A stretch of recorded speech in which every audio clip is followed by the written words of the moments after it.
Welcome to recipes in my way. இன்றைக்கி நம்ம அருமையான சுவையில் உப்புமா தான் செய்ய போகிறோம். வழக்கம் போல் செய்யாமல் வித்தியாசமாக இந்த உப்புமாவை செஞ்சுருக்கேன்.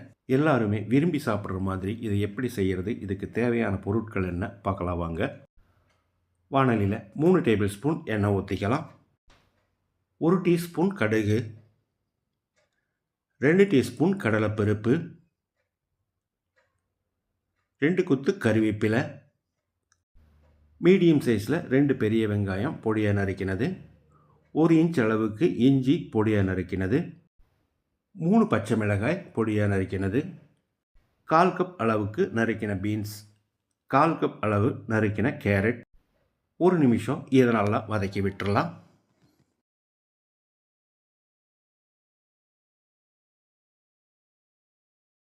கேரட் பீன்ஸ் வேகிறதுக்காக ஒரு 2 நிமிஷம் மூடி வச்சிடலாம். இடையில ஒரு தரம் கலந்து விடணும். இப்போ இதில் 2 டீஸ்பூன் உப்பு சேர்த்து கலந்து விட்டுடலாம்.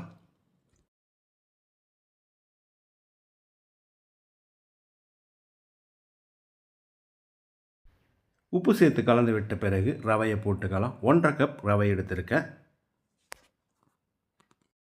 1 நிமிஷம் இதை நல்லா பிரட்டி விட்டுடலாம்.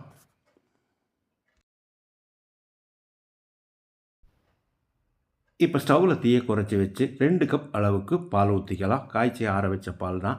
பால் சேர்க்கிறது தான் இந்த உப்புமாவோட ஸ்பெஷலே. 2 கப் அளவுக்கு தண்ணி சேர்த்துக்கலாம். நல்லா குழைவாக வேணும்னா இன்னொரு கப் சேர்த்துக்கோங்க. 1/4 கப் அளவுக்கு துருவின தேங்காயையும் போட்டு கலந்து விட்டுடலாம்.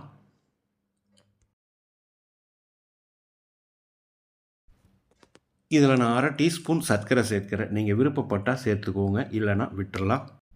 1 டேபிள் ஸ்பூன் தேங்காய் எண்ணெய், இதை கண்டிப்பாக சேர்க்கணும். தேங்காய் எண்ணெய் ஊற்றி அளவான தீயிலேயே நல்லா கிளறி விடணும். தேங்காய் சட்னியோடு சாப்பிட்றதுக்கு இந்த உப்புமா பிரமாதமான டேஸ்ட்டில் இருக்கும். குறிப்பாக குழந்தைங்க ரொம்பவே விரும்பி சாப்பிடுவாங்க. இந்த பதத்தில் இருந்தால் தான் சாப்பிட்றதுக்கு நல்லாயிருக்கும். இப்போ பொடியாக நறுக்கின மல்லி இலையை போட்டு கலந்து விட்டு ஒரு 5 நிமிஷம் மூடி வச்சு அதுக்கு பிறகு பரிமாறிக்கலாம். வித்தியாசமான முறையில் அருமையான சுவையில் பால் சேர்த்து நான் செஞ்சுருக்கிற இந்த உப்புமாவை இதே மாதிரி இதே அளவுகளோடு நீங்கள் செய்து பாருங்கள். இந்த வீடியோ பிடிச்சிருந்தால் லைக் பண்ணுங்கள், கமெண்ட் பண்ணுங்கள், ஷேர் பண்ணுங்கள். சப்ஸ்கிரைப் பண்ணாதவங்க சப்ஸ்கிரைப் பண்ணுங்கள். மறக்காமல் பெல் பட்டனை கிளிக் பண்ணுங்கள்.